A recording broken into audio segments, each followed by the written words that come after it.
Hello everyone, welcome और welcome back to my channel let's grow together. So friends, आज की इस video में हम बात करने वाले हैं अपने आईएनएम टॉपिक पे, यानी कि भारतीय राष्ट्रीय आंदोलन के टॉपिक पे।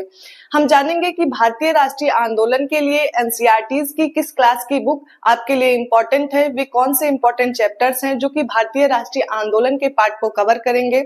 और साथ ही साथ हम ये भी जानेंगे कि इन क्वेश्चंस की प्रैक्टिस करने के लिए आपके लिए बेस्ट प्रैक्टिस बुक कौन सी हो सकती है, और जानेंगे कि वे यूट्यूब चैनल्स कौन से हैं जहां से आप इन क्वेश्चंस की प्रैक्टिस कर सकते हैं और अपने एग्जाम में एक अच्छा स्कोर भारतीय राष्ट्रीय आंदोलन के पार्ट में कर सकते हैं।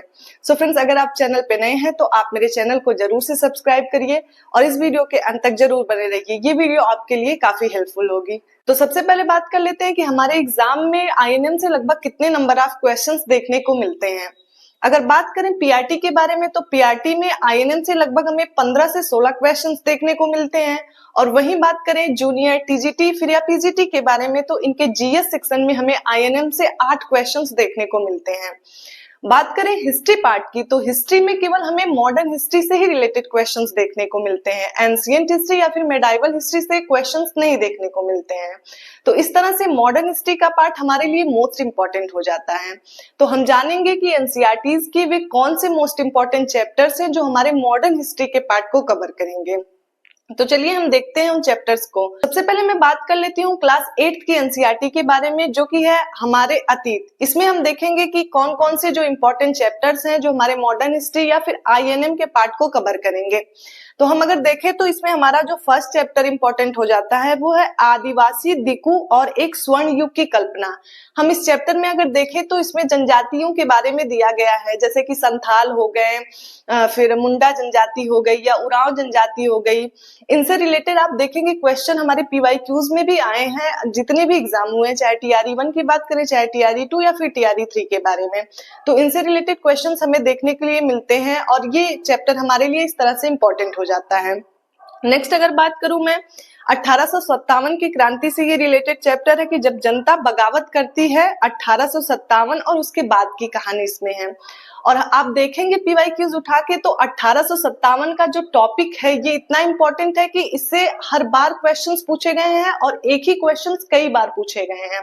अगर मैं आपको बताऊं, एक 1857 की क्रांति से रिलेटेड क्वेश्चन है कि जो 1857 की क्रांति को किसने प्रथम स्वतंत्रता संग्राम की संज्ञा दी थी। और देखा जाए तो ये क्वेश्चन मतलब अब तक जितने भी टीआरई 1 से लेकर टीआरई 3 तक के एग्जाम हुए हैं उनमें ये क्वेश्चंस कई बार रिपीटेड हैं। और ये क्वेश्चन ये होता है कि 1857 की क्रांति को जो जगदीशपुर से है वो कौन मतलब देख रहा था, कौन उसको वहां से देख रहा था जगदीशपुर से। तो इसके लिए हमारे वीर कुंवर हो जाते हैं। हम देखेंगे ये क्वेश्चंस भी मोस्टली रिपीटेड होते हैं। तो ये चैप्टर हमारे लिए इस तरह से इंपॉर्टेंट हो जाता है। बात करते हैं अपने नेक्स्ट चैप्टर के बारे में। हमारा नेक्स्ट चैप्टर है देसी जनता को सभ्य बनाना, राष्ट्र को शिक्षित करना। ये चैप्टर इंपॉर्टेंट हो जाता है। नेक्स्ट चैप्टर है महिलाएं, जाति एवं सुधार। तो इस चैप्टर में मेनली रिफॉर्म्स के बारे में बताया गया है, जैसे कि क्वेश्चन आता है हमारा सती प्रथा से रिलेटेड, विधवा विवाह से रिलेटेड हो जाता है। और क्वेश्चन इसमें जो है मेनली इस बारे में भी दिया है कि बाल विवाह निषेध अधिनियम कब पारित हुआ था। मतलब ऐसे रिलेटेड क्वेश्चंस या ऐसे जो टॉपिक्स हैं वो इस चैप्टर्स में दिए हुए हैं। तो इस तरह से ये चैप्टर भी हमारे लिए इंपॉर्टेंट हो जाता है।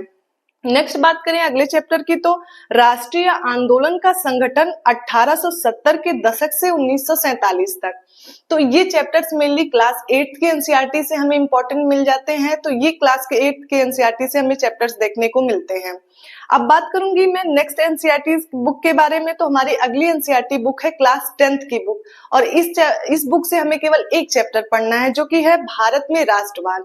ये इंपॉर्टेंट हो जाता है। बात करें अगले इंपॉर्टेंट बुक के बारे में तो हमारी अगली इंपॉर्टेंट बुक है क्लास 12th की बुक है, जो भाग 3 है वो है। अगर आप किसी भी एग्जाम में सिलेक्शन लेना चाहते हैं तो इसके लिए सबसे ज्यादा जरूरी हो जाता है क्वेश्चन प्रैक्टिस, और इसके लिए बेस्ट प्लेटफॉर्म हो जाता है टेक्स्ट बुक। आप text book Pass pro max के थ्रू 800 प्लस एग्जाम्स की प्रिपरेशन कर सकते हैं विद टेस्ट सीरीज। इसके लिए आप हमारा कूपन कोड LGTG यूज करके 12% एक्स्ट्रा डिस्काउंट भी प्राप्त कर सकते हैं।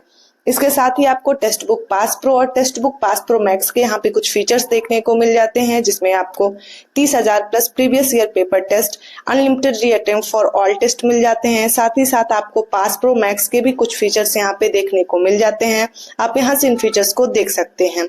इसके अलावा आपको अपनी overall performance summary, sectional summary देखने को मिलती है, जहाँ पे आपको अपनी रैंक, आपका स्कोर, आपका अटेम्प्ट और एक्यूरेसी देखने को मिलती है।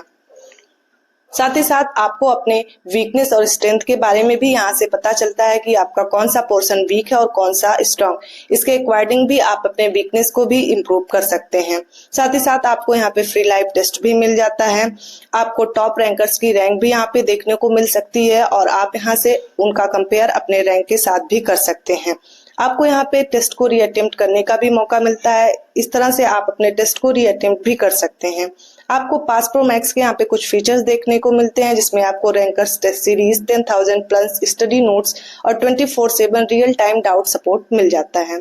तो लिंक डिस्क्रिप्शन बॉक्स में प्रोवाइड कर दी गई है, आप यहाँ से टेक्स्ट बुक पास प्रो में इनरोल होकर हमारा कूपन कोड यूज करके अपने एग्जाम की बेहतर प्रिपरेशन कर सकते हैं। अगर हम बात करें तो इसमें 2 चैप्टर हमारे लिए इम्पोर्टेंट हो जाता है। पहला चैप्टर हमारा है विद्रोही और राज। इसमें भी वही है कि 1857 का आंदोलन और उसके व्याख्यान दिए हुए हैं।